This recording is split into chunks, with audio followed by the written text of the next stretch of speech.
तो पहले आप यहाँ पर चेक करें। तो ये बड़ी मशीन है, ये छोटी मशीन है। तो देख सकते हैं इसका होल कितना ज़्यादा बड़ा हो गया है, ये देखें।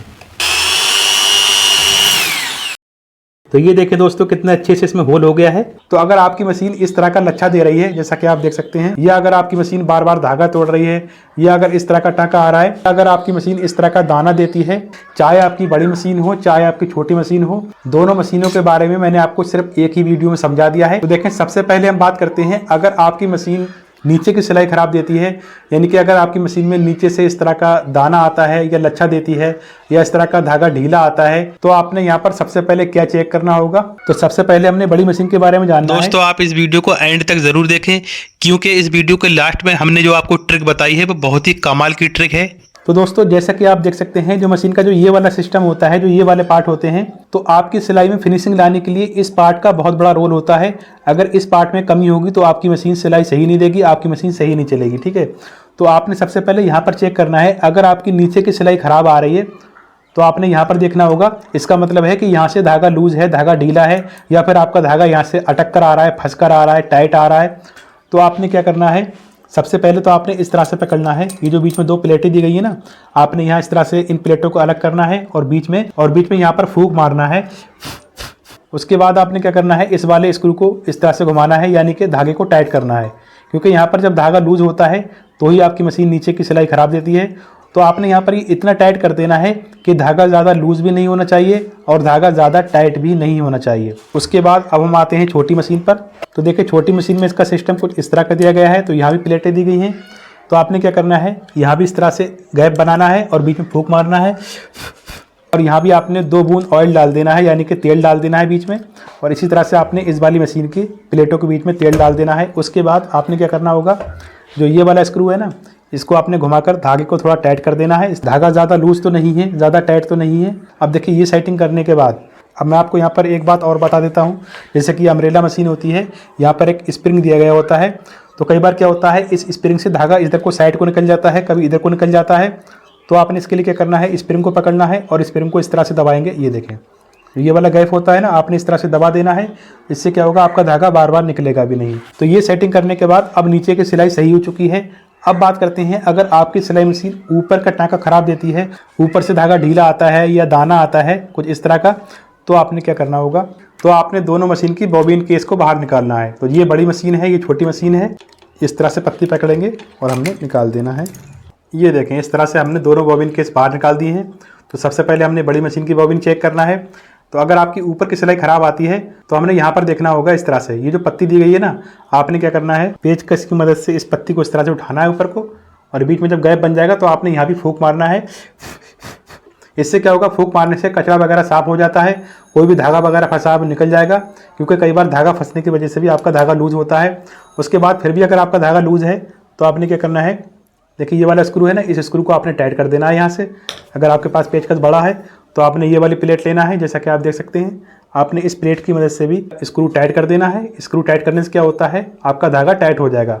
अब ये धागा कितना टाइट होना चाहिए मैं आपको दिखा देता हूँ। ये देखें, जब हम बॉबिन केस का धागा पकड़ेंगे इस तरह से और इस तरह से हिलाएंगे तो बॉबिन केस नीचे को नहीं जा रही है। इसका मतलब है कि आपका धागा बिल्कुल भी लूज नहीं है और आपकी बॉबिन केस सही हो चुकी है। फिर उसके बाद हमने छोटी मशीन की बॉबिन केस लेना है और हमने इसका भी स्क्रू टाइट कर देना है। पर उससे पहले आपने इसकी भी पत्ती साफ कर लेना है। इस तरह से उठाएंगे और यहाँ भी आपने फूंक मारना है, और फूंक मारने के बाद आपने 2 बूंद ऑयल यहाँ भी डाल देना है। उसके बाद अगर फिर भी धागा लूज है तो आपने क्या करना है, इस वाले स्क्रू को टाइट कर देना है इस तरह से। ठीक है, उसके बाद आपने ये वाली बॉबिन केस भी इस तरह से पकड़ना है। देखिए, इसका भी धागा टाइट है और ये बॉबिन केस नीचे को नहीं गिर रही है, ये देखें।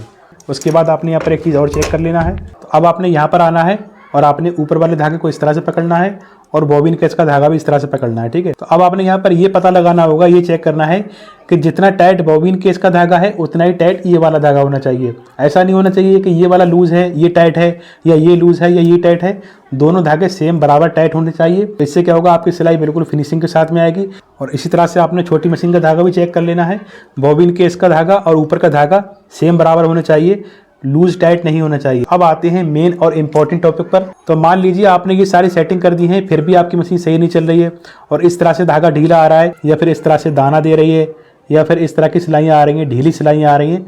तो आपने यहाँ पर क्या चेक करना है और आपने किस तरह से इसको सही करना है। सबसे पहले हमने प्रेशर फूट खोलना है। इस तरह से पेचकस लगाएंगे। देखिए, ये वाला प्रेशर फूट खुल चुका है, ये देखिए। उसके बाद हमने छोटी मशीन का प्रेशर फुट भी खोल देना है। तो उसके बाद हमने निडल प्लेट भी खोल देना है। तो दोस्तों जब तक आप वीडियो को लाइक करके शेयर भी कर दीजिए।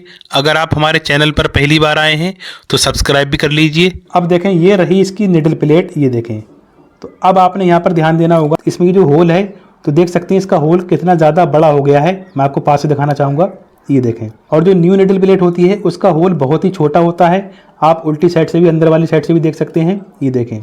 तो जब आपकी मशीन ज़्यादा पुरानी हो जाती है तो होल के अंदर कुछ इस तरह के निशान पड़ जाते हैं और होल आड़ा तिरछा हो जाता है, यानी कि ये होल बड़ा हो जाता है। तो होल बड़ा होने की वजह से ही आपकी मशीन नीचे से लच्छा देती है, धागा ढीला आता है, धागा इकट्ठा होता हुआ चलता है और कई बार आपकी मशीन टाप भी करती है, यानी कि नीचे की सिलाई बहुत ज़्यादा ख़राब आती है। कुछ इस तरह की सिलाइयाँ आती हैं।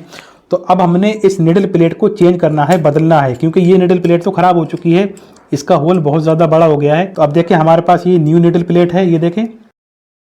तो देखिए पुरानी प्लेट में यहाँ पर होल है, न्यू प्लेट में होल नहीं है, ये देखें। तो अब हमने यहाँ पर किस तरह से होल बनाना है, किस तरह से सेंटर में लाना है, वो आपने ध्यान से देखना होगा। तो इसके लिए हमने एक ख़राब निडल लेना है। अगर आपके पास ख़राब निडल नहीं है तो आप सही वाली निडल भी ले सकते हैं। और हमने निडल को कुछ इस तरह से लगाना है। अब हमने न्यू प्लेट को इस तरह से लगाना है और इसके स्क्रू भी टाइट कर देने हैं। अब हमने क्या करना है, निडल को ऊपर नीचे करना है, यानी कि ये जो प्लेट है ना, इस प्लेट पर इतनी ज़ोर से निडल को मारना है कि प्लेट में निशान आ जाना चाहिए। फिर हमने दोबारा से प्लेट को निकाल लेना है। तो अब आप देख सकते हैं जो हमने निडल से निशान बनाया था वो निशान प्लेट पर आ चुका है। फिर उसके बाद हमने ड्रिल मशीन लेना है और हमने ड्रिल मशीन से इसमें होल बनाना है। तो जैसे कि हमने जो यहाँ पर निशान लगाया था उसी निशान के ऊपर हमने मशीन को इस तरह से रखना है और यहाँ पर हमने मशीन चला देना है, ठीक है।